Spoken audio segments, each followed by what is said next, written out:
Let's bring in Larry Kudlow now, host of Kudlow on Fox Business. Larry, welcome. Thank you. Fancy new studio here, one you know very well. Yes, congratulations. Thank you very much. Good to have you here. People are just looking for answers. Gas prices high, grocery bills high. I mean, you can make the case, broken record. I mean, we say it every day because they just keep going higher. Are you hearing answers from this administration, having worked inside of multiple, whether or not this White House plans to tackle the problem? I didn't see anything new in this piece. And I think what John just mentioned, or Hillary Vaughn just mentioned, there's no pledge here to freeze domestic spending.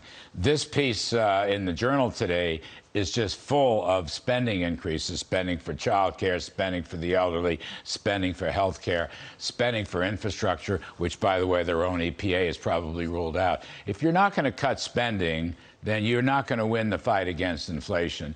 And he talks about how deficits have come down.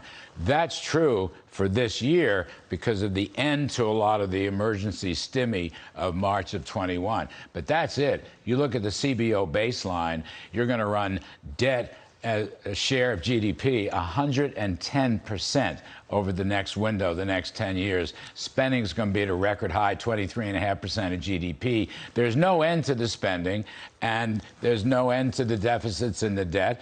And as far as the meeting with Jay Powell is concerned, I'd like to be a fly in the wall. That's going to be great fun. I say they turn a TV camera on. Let's hear. I know, it would be really great to do that. Wouldn't it? We had a few discussions in the Trump White House about Fed policy. I don't think Mr. Biden is going to be at all happy, or his advisors, if Jay Powell tells them what's really coming for higher interest rates. Look, interest rates today are way below the inflation rate.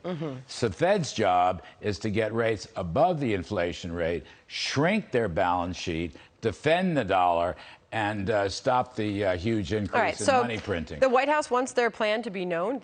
Joe Biden wrote the piece. They're deploying people from the White House, including the guest we just had on. I'll even put it on the screen. Here's what he says is the plan for fighting inflation. President Biden, with the right policies, the U.S. can transition from recovery to stable, steady growth and bring down inflation without giving up all these historic gains. During this transition, a word they're using often, growth will look different. We will likely see fewer record job creation numbers, but this won't be cause for concern. Is that cause for concern? It's going to be a cause for a lot of concern because bringing down inflation is not going to be easy. But can I go back to that word transition? Sure. They started using that last week. Mr. Biden used it in Japan. What he was referring to is a transition to a green economy, the end of fossil fuels. The quiet part out loud, as we were saying. Yeah, quiet part out loud. Defending essentially high gasoline prices. As you know, oil's at $120 a barrel today. Look, I just want to tell you, any so-called transition to a green economy that ends fossil fuels would be a economic catastrophe. It would be a permanent recession. We couldn't possibly do that or afford that. The job losses would be in the tens of millions. I am not exaggerating. A lot of first-rate economists have made the same point of view. So I'm leery of this transition. And in Biden's piece today in the Wall Street Journal, he starts talking about more investment credits and more tax credits for green. It's the Green New Deal. You know, it's a sheep in sheep's clothing. It's the Green New Deal masquerading as the Green New Deal. Yeah. That dream, that craziness, that wokeness is going to destroy our economy. If that's what they mean by transition, and I think it is, then we're in for it. Okay? Here's the White House further explaining itself. This is Brian Deese. He joined Fox News earlier this morning and said this. This is, unfortunately, the impact of Putin's war in Ukraine. The price of diesel and gas at the pump are up more than $1.50 since Putin started amassing troops at the border, because we've brought Russian oil off the market and Russian refinery capacity to create diesel off the market as well. But that's why we are focused on doing everything we prudently can while keeping the pressure on Vladimir Putin. That's the problem, right? They have said literally that this president's obsessed with bringing prices down. And that they're doing everything they can, but prices only keep going higher. Well, yeah, it is a problem, isn't it? The Strategic Petroleum Reserve sale is a big failure. But look, there's some issues here I don't criticize my successor. You know that.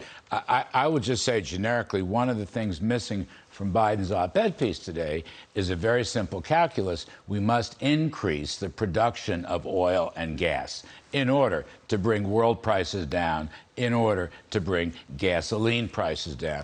And I want to make one other factual correction, okay? They're justifying the stimulus package of March of 2021 when they said that the economy had stalled when they took office. GDP was 4.5% in Q4 2020 and 6.5% in Q1 2021. There was no stall. They said in here that the savings rate has improved. The savings rate has dropped in the last year from 12.5% to 4.5%. Real quickly before we go, So what does that tell you? As an problem with all economist, this. what does that tell you? What is that? What is that a preview of?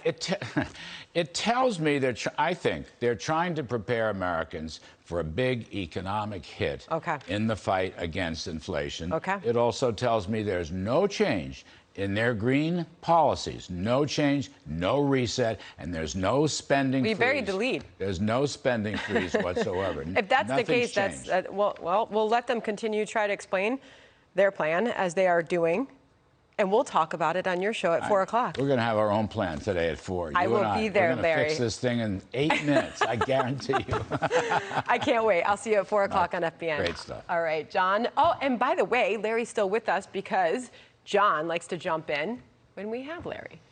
Well, I would ask Larry what he thought of the president's op-ed today, but I think he's got to prep for his show. He said off the top, I believe you told us, that he heard and read nothing new in that piece. I mean, yeah. John, in sum, no increase in oil and gas production, no spending freeze, and a continuation. By the way, I forgot to mention this earlier. They want to raise taxes on the wealthy. They want to raise taxes across the board. Look, what's changed? I didn't see anything that changed. The only fun thing here will be the meeting between President Biden and Fed Chair Jay Powell. Now, that's going to be fun when Jay says, I've got to take the interest rate above the inflation rate, which is, depending on how you count it, 7 or 8%. That gives you a great show at 4 o'clock because we should know something by then. I wonder what people would be writing if President Trump ever met with Jay Powell in the Oval Office. He did. He did. Yeah, I know. And what did they write? He did. What did they write? He did. I was a party to that. We were not happy with Mr. Powell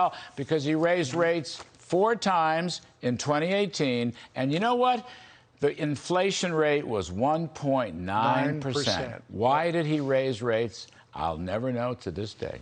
And the poverty rate was down to 10 point something as well. Yes, sir. 14. Yes, sir. Good to see you, Larry. Nice. Thank you, John. Always great to have you, Larry. Thank you. Hey, Sean Hannity here. Hey, click here to subscribe to Fox News YouTube page and catch our hottest interviews and most compelling analysis. You will not get it anywhere else.